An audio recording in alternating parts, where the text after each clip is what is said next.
नमस्कार दोस्तों, स्वागत है आप सभी भाइयों बहनों का आपके अपने ऑनलाइन यूट्यूब चैनल पवन सूत एकेडमी में। दोस्तों, हम लोग साइंस सब्जेक्ट के रिवीजन के बारे में बात कर रहे हैं, जिसमें एक वीडियो में एक सब्जेक्ट के एक टॉपिक को हम कवर अप कर रहे हैं।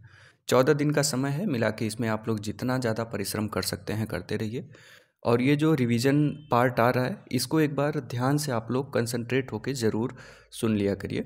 चलिए भाइयों, स्टार्ट करेंगे सेशन। हम लोग बात करेंगे अपने विज्ञान विषय के प्रकाश के बारे में, और इस वीडियो में कंप्लीट लाइट से बनने वाले प्रश्नों को हम लोग यहाँ पे सॉल्व कर लेंगे, और जो भी महत्वपूर्ण फैक्ट रहेगा उसको भी हम लोग इसमें देख लेंगे। तो चलिए स्टार्ट करते हैं सेशन। उससे पहले आप सभी लोग जितने भी भाई बहन पहली बार विजिट कर रहे हैं, आप लोग चैनल को ज़रूर सब्सक्राइब करके बेल आइकन को प्रेस कर लीजिएगा। बात करें भाइयों प्रकाश की, तो प्रकाश सबसे पहले होता क्या है? तो प्रकाश वह माध्यम है जो अदीप्त वस्तुओं को दीप्त अवस्था में लाने का कार्य करता है। अर्थात विज्ञान की वह शाखा जिसमें प्रकाश का अध्ययन किया जाता है, उसे क्या कहते हैं? तो उसे प्रकाशिकी या ऑप्टिक्स कहते हैं। प्रकाश क्या होता है? तो प्रकाश एक प्रकार का ऊर्जा होता है जो स्वयं अदृश्य रहते हुए दूसरे वस्तुओं को क्या करता है? दृश्यवान बनाता है। अर्थात अदीप्त अवस्था से दीप्त अवस्था में लाने का माध्यम क्या है? प्रकाश है। ठीक है ना।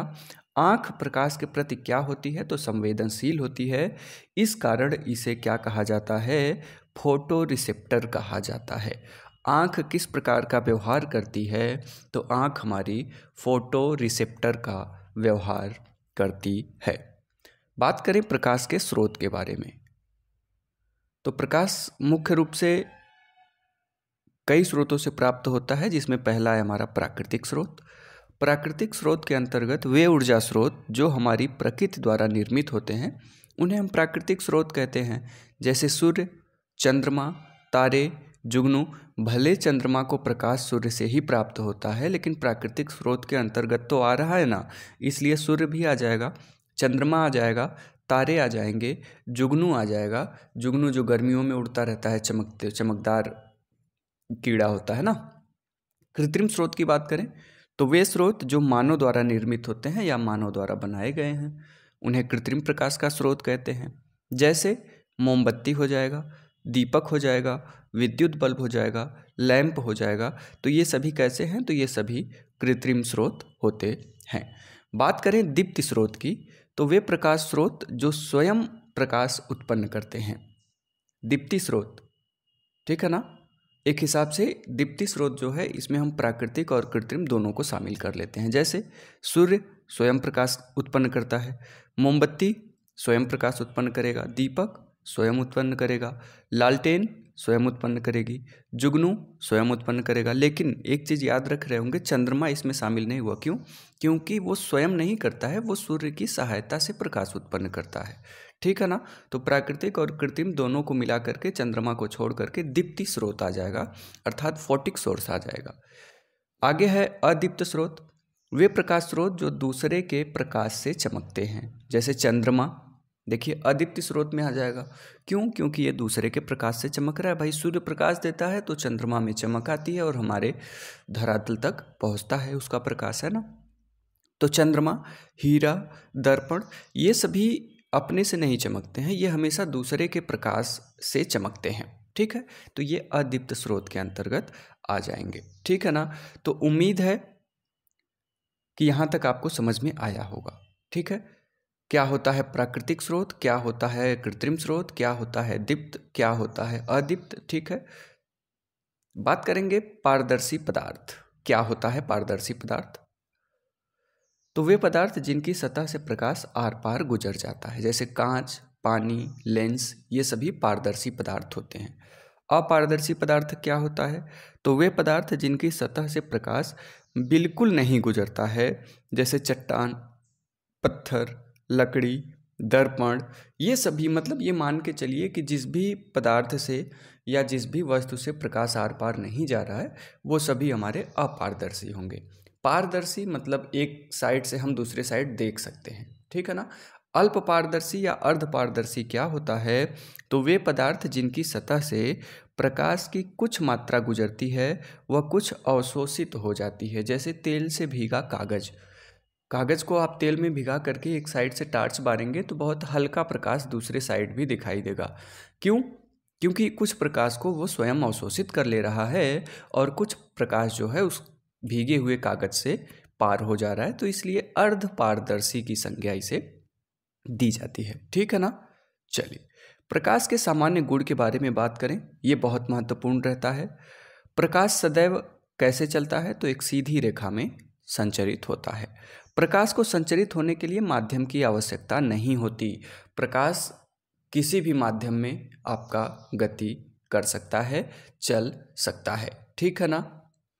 प्रकाश की चाल सबसे ज़्यादा किस में होती है? तो निर्वात में प्रकाश की चाल सबसे ज़्यादा होती है, अर्थात वैक्यूम में, उसके बाद फिर गैस में, फिर द्रव में, फिर ठोस में। ठीक है ना?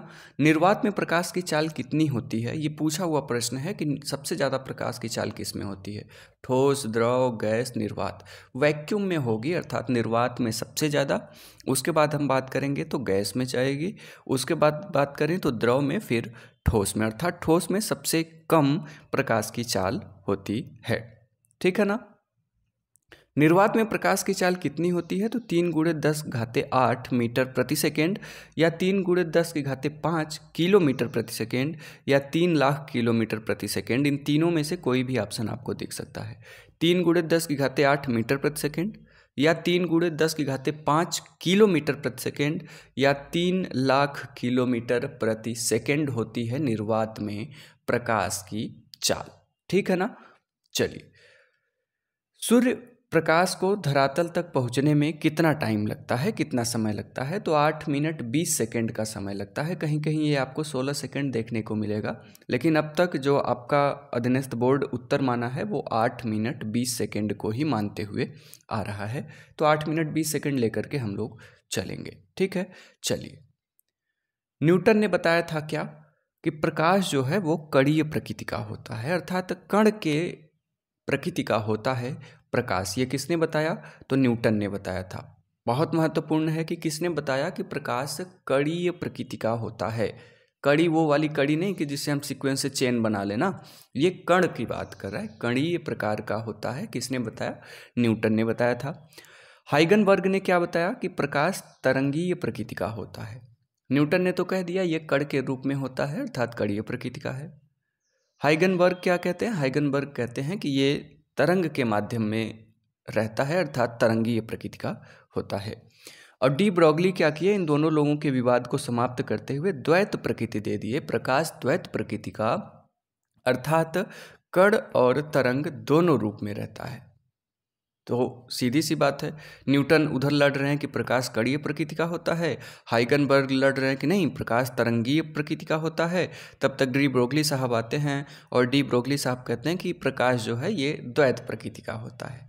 न्यूटन का कणीय भी मान लिए, हाइगनबर्ग का तरंगीय भी मान लिए, अर्थात द्वैत प्रकृति किसने दिया? डी ब्रोगली ने दिया, और कहा कि प्रकाश जो है ये कण और तरंग दोनों के रूप में संचरित होता है। ठीक है, चलिए बात करेंगे प्रकाशीय घटनाओं के बारे में। सबसे पहले प्रकाश का परावर्तन देखेंगे। किसी प्रकाश किरण का चमकीली सतह से टकराकर पुनः लौटना क्या कहलाता है?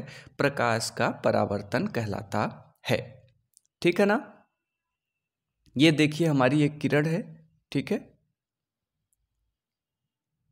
ये हमारा प्रकाश समझ लीजिए आपतित हो रहा है। आपतित मतलब नीचे गिरना, और फिर ये निकल के परावर्तित हो जा रहा है। ठीक है, ये हमारा आई हो जाएगा, ये हमारा आर हो जाएगा। ठीक है, sine i upon sine r. ठीक है ना? कोई भी प्रकाश किरण आपतित होते समय जितने डिग्री कोण सतह के साथ बनाती है उतने ही डिग्री का कोण सतह के साथ बनाती हुई परावर्तित हो जाती है। जैसे ये हमारी एक धरातल है हमारा, ठीक है, सपोज करिएगा कोई भी परावर्ती सतह है, ये प्रकाश की किरण आ रही है, ठीक है, ये आपतित किरण है, ये वाली क्या है? परावर्तित किरण है। ठीक है, ये हमारा अभिलंब है। ठीक है, तो आपतित किरण और अभिलंब के बीच बने कोण को क्या कहते हैं? आई। अभिलंब और परावर्तित किरण के बीच बने कोण को क्या कहते हैं? आर। आपतित किरण मान लीजिए हमारे सतह के साथ क्या कर रही है? थीटा डिग्री कोण बना रही है। तो अब ये आपतित तो हो रही है थीटा डिग्री कोण के साथ, ये जब परावर्तित होगी ना तो भी ये थीटा कोण ही बनाएगी। वही यहाँ पे लिखा हुआ है कि कोई भी प्रकाश किरण आपतित होते समय जितने डिग्री का कोण सतह के साथ बनाती है उतने ही डिग्री का कोण जो है वो बनाती हुई परावर्तित हो जाती है। जैसे इस फिगर में अगर हम आपको समझाएं तो देखिए, ये हमारा परावर्तित सतह हो गया, ये आपतित किरण आ गई, ये थीटा डिग्री पे गिर रही है और ये फिर सतह से थीटा डिग्री कोण बनाते ही परावर्तित होगी। ठीक है। अभिलंब और आपतित किरण के मध्य कोण को क्या कहा जाता है? आई। अभिलंब और परावर्तित किरण कोण के मध्य क्या कहा जाता है? आर। ठीक है ना। चलिए चलेंगे आगे हम लोग और बात करेंगे अपने अगले महत्वपूर्ण फैक्ट के बारे में। ठीक है। परावर्तन के नियम पढ़ लेते हैं। आपतन कोण बराबर परावर्तन कोण। ठीक है। साइन आई या कोण आई बराबर कोण आर होता है। ठीक है। ऐसा क्यों होता है? अभी हमने बताया कि आपतन कोण बराबर होगा परावर्तन कोण के। ये थीटा पे आपतित हो रहा है तो थीटा पे ही परावर्तित होगा। ये बात हमेशा याद रखिएगा तो आपको भूलेगा नहीं। ठीक है। रटेंगे नहीं आपतन कोण बराबर परावर्तन कोण, रटने का नहीं है। आपतन कोण ये बना रहा है, ये आपतन कोण हो गया, ये परावर्तन कोण हो गया। जब थीटा बनाते हुए आपतित हो रही है तो परावर्तित भी थीटा को ही बनाते हुए होगी। ठीक है। चलिए दूसरा है परावर्तन का नियम कि आपतित किरण, अभिलंब, परावर्तित किरण तीनों एक ही तल में होते हैं। भाई यही तो हमने बनाया था ना परावर्तित सतह। अभी ये अभिलंब हो गया हमारा, ये आपतित किरण हो गई, ये परावर्तित किरण हो गई, ये तीनों एक ही सतह पे है ना। आपतित किरण बराबर परावर्तित किरण नहीं कहेंगे, आपतन कोण बराबर परावर्तन कोण होगा। ये अभिलंब है तो ये तीनों तो एक ही सतह पे है ना। तो यही तो यहाँ पे दूसरा नियम कह रहा है परावर्तन का कि आपतित किरण, अभिलंब और परावर्तित किरण तीनों एक ही तल में होते हैं। परावर्तन के कुछ उदाहरण हैं, जैसे दर्पण में चेहरे का देखना, चांद का चमकना। दर्पण में चेहरा देखते हैं तो भी परावर्तन के कारण ही हमें दिखाई देता है। चांद चमकता है तो भी परावर्तन के कारण ही उसका प्रकाश हमारे तक आता है। सूर्य से पड़ता है प्रकाश चंद्रमा पे, चंद्रमा से परावर्तित होकर के यहाँ आता है तो हम लोग कहते हैं देखिए चंद्रमा चमक रहा है। जबकि चमकता तो सूर्य है, उसी के प्रकाश से प्रकाशित होकर के चंद्रमा का प्रकाश परावर्तन के माध्यम से हमारे धरातल तक पहुँचता है। आगे बात करेंगे। एक प्रकाश किरण सतह के साथ 60 डिग्री का कोण बनाती हुई आपतित हो रही है तो परावर्तन कोण का मान अभी हमने पढ़ा, आपतन कोण बराबर परावर्तन कोण। ठीक है। जब सतह के साथ 60 डिग्री का बनाते हुए ये आ रही है तो परावर्तित भी तो 60 डिग्री का कोण बनाते हुए होगी। अब पूछ ले इसमें साइन आई का मान कितना होगा, साइन आर का मान कितना होगा। ठीक है। तो याद रखिएगा ये एक सीधी रेखा 180 की होती है। ठीक है। कितने की? 180 की। और ये अभिलंब हमारा 90-90 में डिवाइड कर दिया, अर्थात इधर का कोण 90, इधर का कोण 90। और जब ये कोण हमारा 60 डिग्री का है तो ये 30 हो जाएगा कि नहीं हो जाएगा? हो जाएगा ना। गणित लगाना ही नहीं है, आज तक आपने समझा ही नहीं ठीक से। अभी ये जो आपतित किरण है ये भी हमारे किसके साथ, सतह के साथ 60 डिग्री बना रही है तो ये भी 30 ही हो जाएगा ना, क्योंकि अभिलंब 90 में बांटने का काम कर रहा है। तो रटना और दिमाग कहाँ लगाना है इसमें, बड़ा इजी सा है ये। बात करेंगे प्रकाश के अपवर्तन के बारे में। क्या होता है अपवर्तन? किसी प्रकाश किरण का एक माध्यम से दूसरे माध्यम में जाते समय दोनों माध्यमों के विभाजन तल पर अपने पथ से विचलित हो जाना प्रकाश का अपवर्तन कहलाता है। ठीक है ना। क्या कह रहा है? किसी प्रकाश किरण का एक माध्यम से दूसरे माध्यम में जाते समय दोनों माध्यम के विभाजन तल पर अपने पथ से विचलित हो जाना प्रकाश का अपवर्तन कहलाता है। अभी इसे हम समझा देते हैं। बात करें यदि प्रकाश किरण विरल माध्यम से सघन में जा रही है तो अभिलंब के पास आएगी। जैसे देखिए ये हो गया, ये ऊपर हमारा हवा हो गया एक माध्यम, नीचे हो गया जल। ठीक है। कह रहा है विरल से सघन में, हवा क्या है? विरल माध्यम है, जल क्या है? सघन माध्यम है। ये हमारा अभिलंब है। ठीक है। ये जब हवा में है अभी प्रकाश की किरण यहाँ पे, ठीक है। अब ये जैसे ही सघन माध्यम में जाएगी तो ये क्या करेगी? अभिलंब की, ये अगर सीधे जाती तो इसको ऐसे आना था ना, ऐसे ऐसे निकल जाती प्रकाश की किरण। लेकिन जब भी विरल माध्यम से सघन माध्यम में जाएगी तो ये अपने अभिलंब की तरफ झुक जाती है, अर्थात यूं हो गया। जाना तो था उसको देखिए मैं फिर से बता रहा हूँ आपको, इसमें थोड़ा सा छोटा फिगर हो गया है। देखिए ये हमारा एक माध्यम है, ठीक है, ये हमारा अभिलंब हो गया, ये हमारा विरल माध्यम हो गया हवा, ठीक है, ये सघन माध्यम हो गया क्या, पानी मान लेते हैं, पानी, ठीक है। ये प्रकाश की किरण आ रही है, ठीक है, ये प्रकाश की किरण है, इसको निकलना चाहिए था तो बिल्कुल सीधा ऐसे ये निकल जाता, ठीक है, लेकिन अपवर्तन का नियम कहता है कि जब भी प्रकाश की किरण विरल माध्यम से, अब यहाँ पे आकर के माध्यम डिवाइड हो रहा है, देखिए विरल माध्यम से सघन माध्यम में जाएगी तो ये अभिलंब की तरफ झुक जाती है। अभिलंब की तरफ झुकने का मतलब ये जो सीधा प्रकाश का किरण निकल रहा था, अब इसका ये कंडीशन हो जाएगा, अर्थात ये अभिलंब है तो अभिलंब की तरफ झुक जाएगी विरल माध्यम से सघन माध्यम में जाते समय, ठीक है, क्लियर हो गया। चलिए दूसरा कह रहा है यदि प्रकाश की किरण सघन से विरल माध्यम में जा रही है, अर्थात ये जल माध्यम हो गया और ये विरल माध्यम हो गया, जल से जब हवा में आ रही है तो क्या होती है, अभिलंब से दूर जाएगी, वही वाला कंडीशन है, निकलना ऐसे था लेकिन जैसे ही जल से हवा में आई तो ये यूं होकर के निकल गई, अर्थात ये अभिलंब से दूर चली गई, ठीक है ना। किससे दूर हो गई, अभिलंब से। तो याद रखिएगा विरल माध्यम से सघन माध्यम में जाते समय प्रकाश की किरण हमेशा अभिलंब की तरफ झुकती है, जबकि सघन माध्यम से विरल माध्यम में आते समय अभिलंब से दूर चली जाती है, ठीक है। बहुत महत्वपूर्ण फैक्ट है, पॉइंट से यहाँ से प्रश्न बन सकता है आपके एग्जाम में, ठीक है। जैसे बाल्टी के पेदे में पड़ा सिक्का ऊपर दिखाई देना, ये सभी अपवर्तन के ही हैं। तारों का टिमटिमाना किसके कारण, अपवर्तन के कारण। पानी में पेंसिल छड़ का मूड़ी दिखाई देना, अपवर्तन के कारण। सूर्य अस्त या उदय के समय सूर्य का आकार बड़ा दिखाई देना, ये सभी अपवर्तन की प्रक्रिया के कारण ही होता है। तो इसमें दो चीज़ बहुत याद रखिएगा, मैंने आपको बताया रिफ्लेक्शन या जिसे कहते हैं अपवर्तन।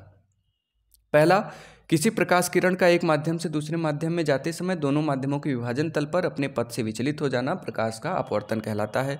पहला कंडीशन बताया हमने, विरल माध्यम से सघन माध्यम में जा रही है तो अभिलंब की तरफ झुक जाएगी, हवा से पानी में आ रही है तो निकलना सीधे था लेकिन अभिलंब की तरफ आकर के झुक जा रही है।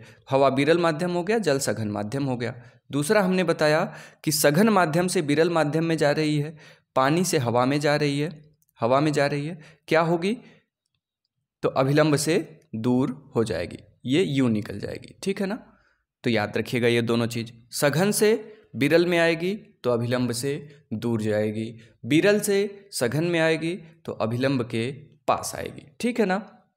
जैसे तारों का टिमटिमाना हमने आपको बताया, बाल्टी में डूबे हुए या पड़े हुए सिक्के का ऊपर उठा दिखाई देना, सूर्य अस्त होते समय बड़ा दिखाई देना, पेंसिल या छड़ या किसी भी स्टिक का पानी में डालने पर मुड़ा हुआ दिखाई देना, ये सभी एग्जाम्पल हैं अपवर्तन के। अब बात करते हैं प्रकाश का पूर्ण आंतरिक परावर्तन। किसी प्रकाश किरण का एक माध्यम से दूसरे माध्यम में जाते समय दोनों माध्यम के विभाजन तल से प्रकाश किरण का पुनः लौट जाना क्या कहलाता है, पूर्ण आंतरिक परावर्तन कहलाता है। लेकिन शर्त है इसमें, आपतन कोण का मान क्रांतिक कोण से ज़्यादा होना चाहिए और प्रकाश किरण सदैव सघन से विरल माध्यम में जानी चाहिए, विरल से सघन में नहीं, सघन से विरल माध्यम में, तभी जाकर के हमारा पूर्ण आंतरिक परावर्तन होगा। जैसे हीरे का चमकना पूर्ण आंतरिक परावर्तन है, कांच में पड़ी दरार का चमकना पूर्ण आंतरिक परावर्तन है, गर्मियों में मृग मरीचिका या मृग तृष्णा दिखाई देना, जैसे आप लोग रोड पे जाते हैं तो देखते हैं रोड पे तो लगता है आगे पानी है, वो पूर्ण आंतरिक परावर्तन है ना। प्रकाशीय तंतु का चमकना, ऑप्टिकल फाइबर का चमकना, ये सभी पूर्ण आंतरिक परावर्तन के हैं। हीरा की चमक जो है वो किस प्रकार का परावर्तन है, पूर्ण आंतरिक परावर्तन। टूटे हुए कांच का चमकना पूर्ण आंतरिक परावर्तन। मृग तृष्णा का दिखाई देना गर्मियों में पूर्ण आंतरिक परावर्तन। जैसे ही मृग देखता है दूर तो उसको लगता है वहाँ पानी है, जबकि वो पूर्ण आंतरिक परावर्तन के कारण दिखाई देता है।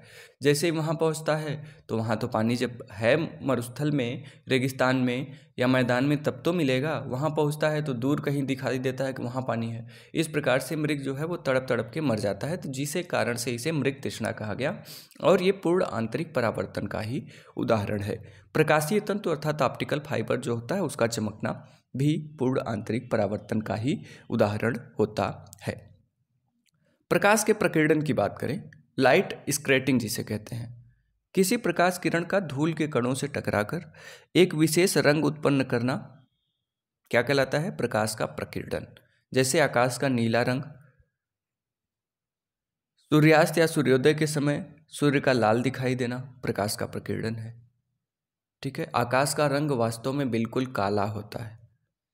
वो नीला क्यों? आप अभी कितने महानुभाव कहेंगे कि सर वो नीला दिखाई देता है, तो वो प्रकीर्णन के कारण हमको नीला दिखाई देता है।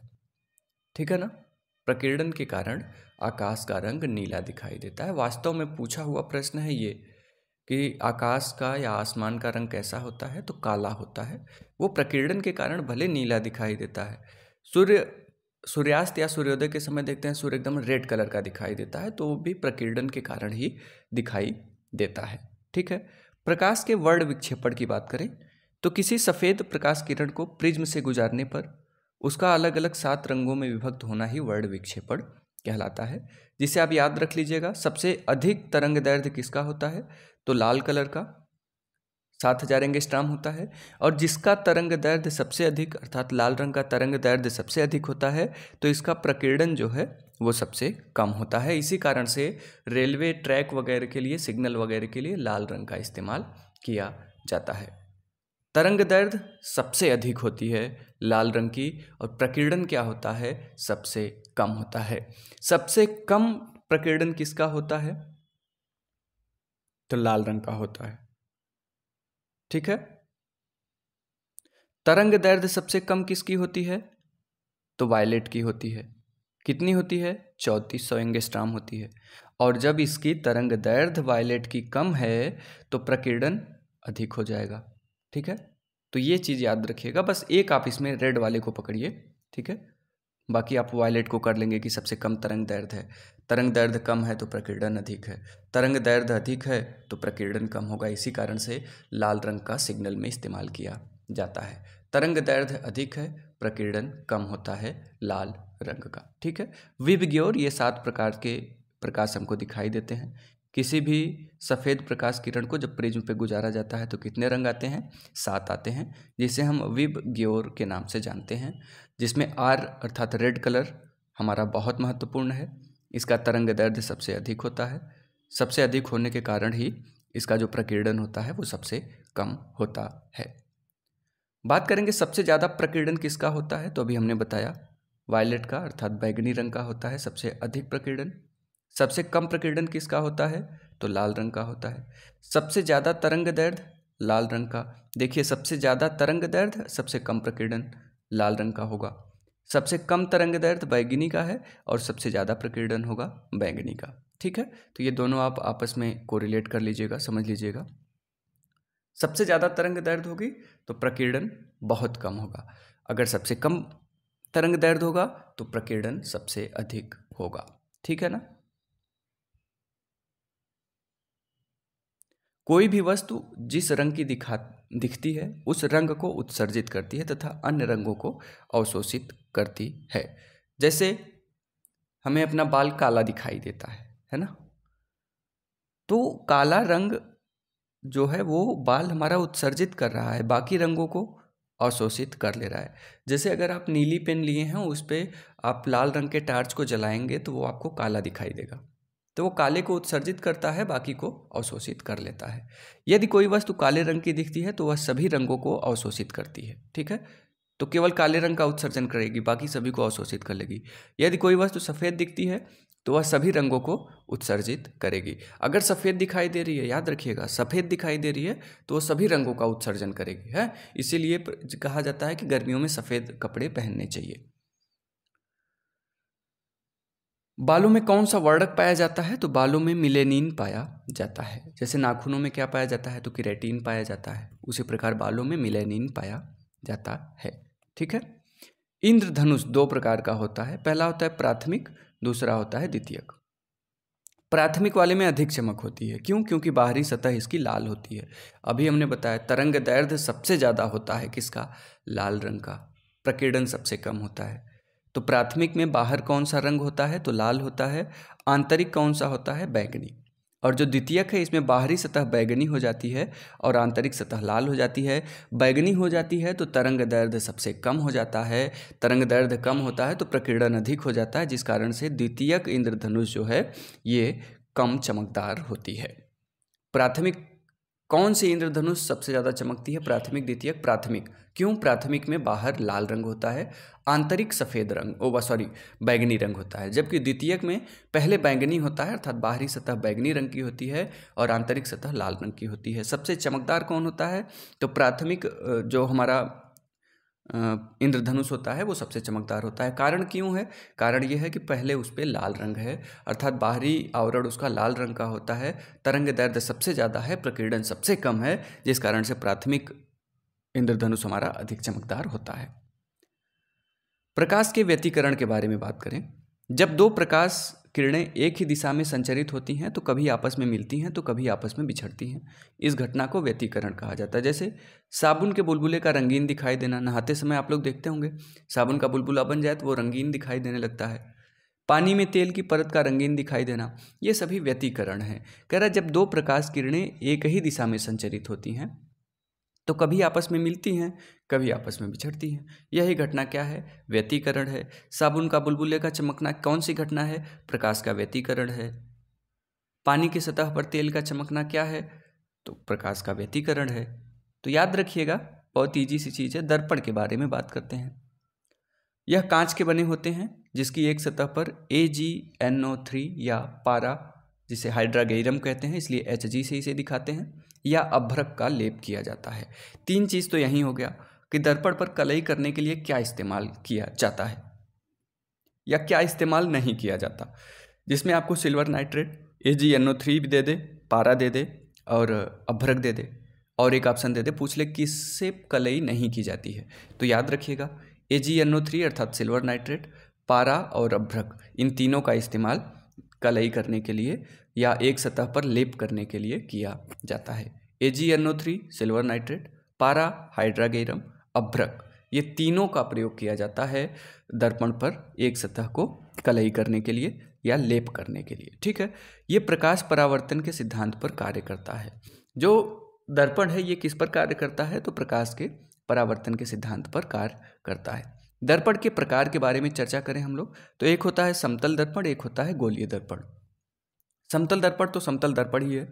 गोलीय दर्पण को हम लोग दो भागों में डिवाइड करते हैं। पहला उत्तल दर्पण जिसे कहते हैं कॉन्वेक्स, दूसरा होता है अवतल दर्पण जिसे कहते हैं कॉनकेव। ठीक है। उत्तल दर्पण का प्रयोग कहाँ कहाँ होता है? तो गाड़ी के साइड कांच बहुत महत्वपूर्ण है। गाड़ी का साइड कांच या बगल वाला जो शीशा होता है उसमें कौन सा दर्पण इस्तेमाल किया जाता है? तो कॉन्वेक्स अर्थात उत्तल दर्पण। कॉनकेव गाड़ी के हेडलाइट में होता है, अवतल दर्पण। ठीक है। टार्च में होता है, सेविंग कांच में होता है, ENT डॉक्टर, ठीक है, अर्थात आँख, नाक, कान, ये सभी जो है ना, दांत, ये सभी का डॉक्टर जो इस्तेमाल, ENT का मतलब समझ रहे हैं? ईयर हो जाएगा, नोज हो जाएगा, टीथ हो जाएगा, ये सभी के डॉक्टर जिस टार्च का प्रयोग करते हैं उसमें कौन सा दर्पण होता है? तो कॉनकेव दर्पण होता है। गाड़ी के हेडलाइट में अवतल दर्पण, टार्च में अवतल दर्पण, सेविंग कांच में अवतल दर्पण, ENT डॉक्टर अवतल दर्पण, जबकि गाड़ी के साइड कांच में उत्तल दर्पण का इस्तेमाल किया जाता है। कॉन्वेक्स मिरर का इस्तेमाल गाड़ी के साइड में होता है, बाकी सब जगह कॉनकेव मिरर का इस्तेमाल किया जाता है। चलेंगे आगे, समतल दर्पण के बारे में बात करेंगे। समतल दर्पण से बनने वाला प्रतिबिंब कैसा होता है? तो वस्तु के बराबर होता है, आभासी होता है, सीधा तथा पार्श्व होता है। उपयोग चेहरे देखने में, फर्नीचर में, इन सभी में समतल दर्पण का इस्तेमाल किया जाता है। समतल दर्पण में किसी व्यक्ति को अपना संपूर्ण प्रतिबिंब देखने के लिए कम से कम अपनी लंबाई का आधा लंबाई का दर्पण काम में लेना चाहिए।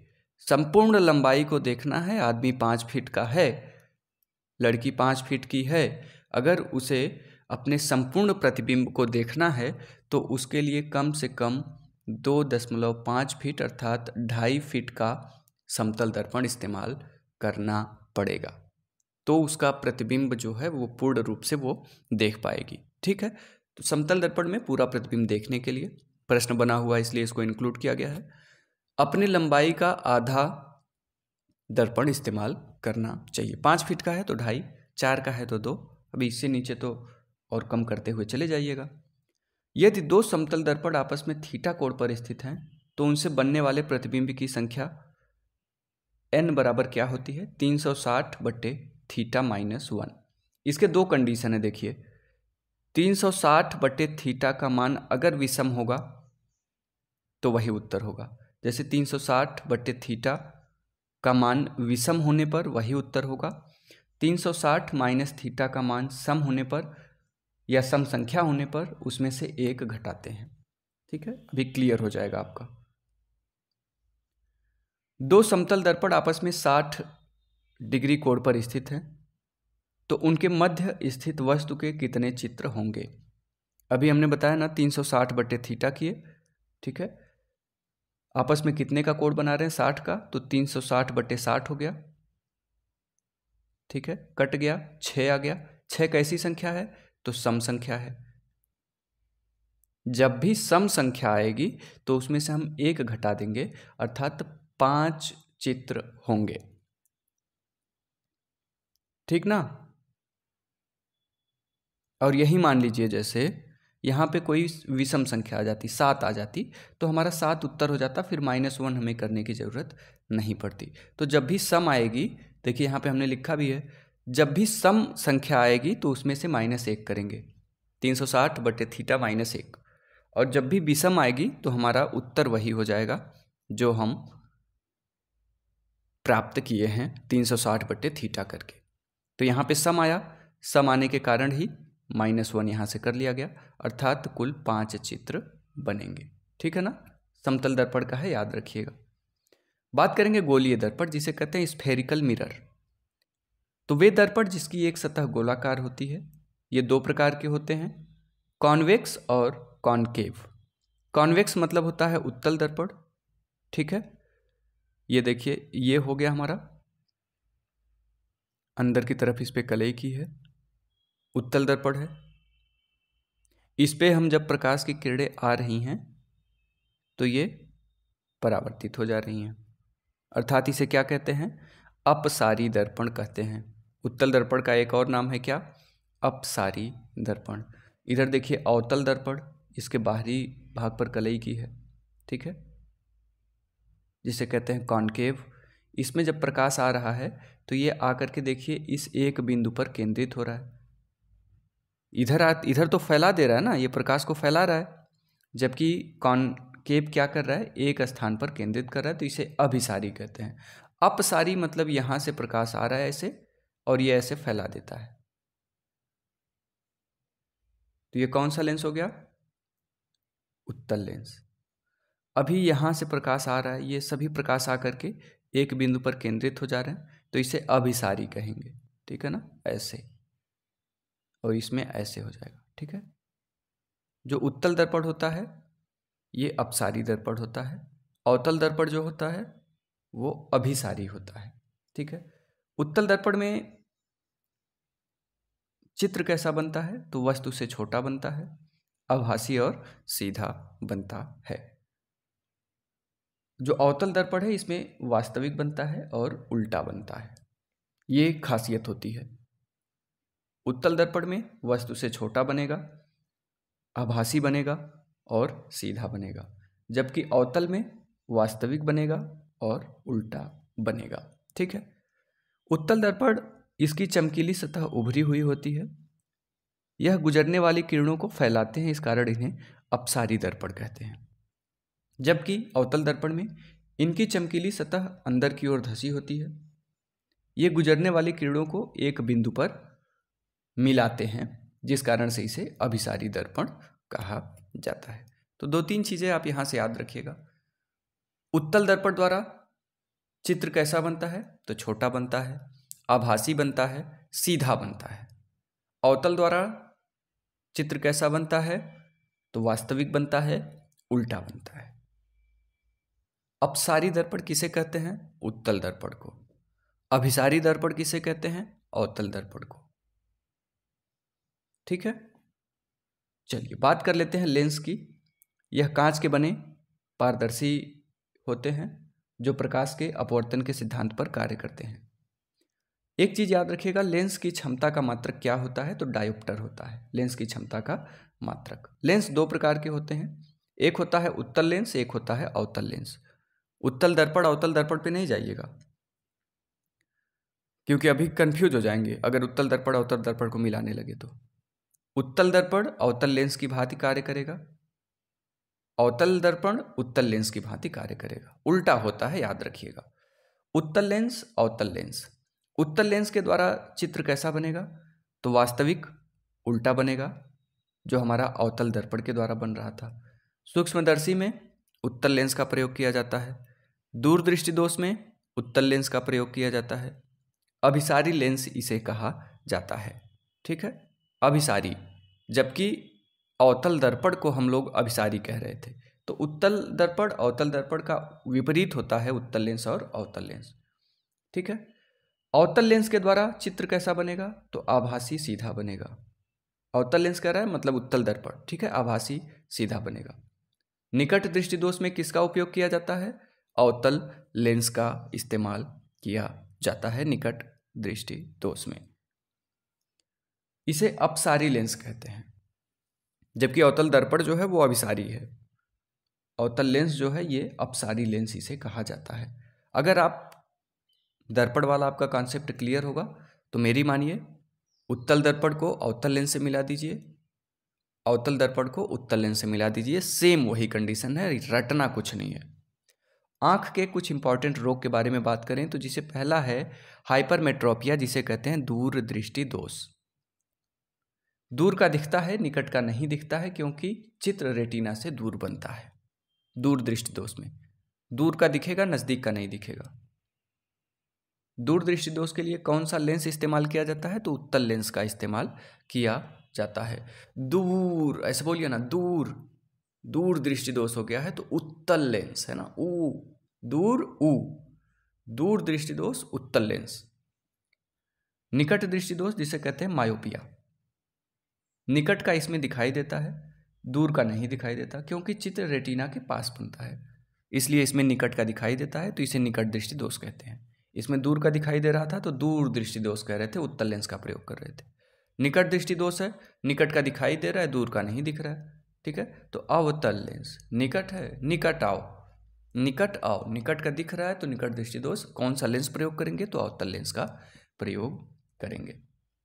जरा दृष्टि दोष क्या होता है? जिसे प्रेस मायोपिया कहते हैं, जिसे निवारण के लिए हम लोग द्विफोक्सीय लेंस का इस्तेमाल करते हैं। ठीक है, यह बुढ़ापे में होने वाला रोग है। इसमें दूर और निकट दोनों की वस्तुएं साफ दिखाई नहीं देती हैं, जिसके लिए हम लोग द्विफोकसीय लेंस प्रेस मायोपिया या जरा दृष्टि दोष कहते हैं। इसके लिए द्विफोक्सीय लेंस का इस्तेमाल किया जाता है, अर्थात उसमें उत्तल लेंस और अवतल लेंस दोनों होता है। ठीक है, बात करेंगे दृष्टिवैषम्य। दृष्टिवैषम्य क्या है? तो इसे कहते हैं एस्टिग्मेटिज्म, एस्टिग्मेटिज्म। ठीक है, दृष्टिवैषम्य, इस रोग में कार्निया का आकार अनियमित हो जाता है, जिससे रोगी को क्षैतिज व ऊर्ध्वाधर रेखाओं को पहचानने में दिक्कत होती है। एक व्यक्ति है जिसे ऊर्ध्वाधर और क्षैतिज रेखाओं को पहचानने में दिक्कत हो रही है, उसके लिए कौन सा लेंस हम लोग इस्तेमाल करेंगे? तो बेलनाकार लेंस का इस्तेमाल करेंगे। मोतियाबिंद, जिसे कहते हैं कैटेरैक्ट, इस रोग में उम्र बढ़ने के साथ लेंस पर परतें जम जाती हैं, जिसमें लेंस अपारदर्शी हो जाता है और रोगी को दिखाई देना बंद हो जाता है, जिसे मोतियाबिंद कहते हैं। लेंस का प्रत्यारोपण अर्थात लेंस अलग से लगा करके इस रोग को समाप्त कर लिया जाता है ऑपरेशन के माध्यम से। इसमें कृत्रिम लेंस इंट्रा ऑक्यूलर लेंस का प्रयोग करते हैं। मोतियाबिंद में किस लेंस का प्रयोग किया जाता है? तो इंट्रा ऑक्यूलर लेंस का प्रयोग किया जाता है। क्षैतिज ऊर्ध्वाधर रेखाएं नहीं पहचान पा रहा व्यक्ति, कौन सा लेंस चाहिए? बेलनाकार लेंस चाहिए। जरा दृष्टि दोष में कौन सा लेंस चाहिए? द्विफोकसी लेंस चाहिए। ठीक है। निकट दृष्टि दोष हो गया है, कौन सा लेंस चाहिए? अवतल चाहिए। दूर दृष्टि दोष हो गया है, कौन सा लेंस चाहिए? उत्तल लेंस चाहिए। ठीक है। तो ये सभी कुछ इंपॉर्टेंट फैक्ट रहे और टॉपिक हमारी यहाँ पे समाप्त होती है। तो कैसा रहा है सेशन? समझ में कंप्लीट आया है तो एक बार कमेंट ज़रूर करिएगा, और पहली बार आए हैं तो चैनल को सब्सक्राइब करके बेल आइकन को ज़रूर प्रेस करिएगा। मिलेंगे नेक्स्ट सेशन में, तब तक के लिए हंसते रहिए, मुस्कुराते रहिए, पढ़ते रहिए। पवन सूत एकेडमी, राष्ट्र हित में शिक्षा। जय हिंद, वंदे मातरम।